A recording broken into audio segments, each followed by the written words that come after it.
Morning. बघा मी आता कोल्हापुरी मस्त की झणझणीत मिसळ बनवते.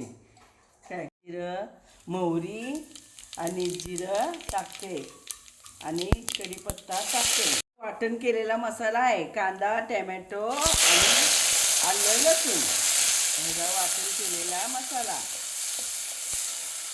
आता ह्याला बघा कसं चांगलं तेल सुटलंय. आता ह्याच्यामध्ये मी मस्त की हा कांदा लसूण मसाला टाकणार. तिखट मसाला कोल्हापुरी आणि जराशी धन पावडर टाकणार. थोडा कट यायला पावडर ही टाकणार. आता मस्तपैकी हे जरासं भाजून घेणार. ही मी मटकीची भाजी तयार केलेली आहे. काय अशी तयार करायची म्हणजे ह्याला जरा चव येते मटकीला. नुसताच कोरडी मटकी टाकायची नाही. अशी टाकली की हे जरा चव येते आणि छान लागते. बघा आता मी जरासं यात मीठ टाकते. चवीपुरतं मीठ. आणि आता ह्याच्यामध्ये पाणी घालते. आता बघा ही उकळी आली.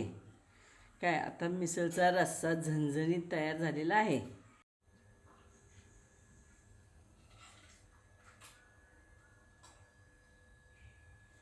हे बघा आता हे सगळं झाले तयार. ह्यात आता मी सगळं टाकलेलं आहे. हे शेव बिव ह्यात सगळं टाकून तयार केलेलं आहे. आता मस्त मी खायला बसते. तुम्ही पण खायला या.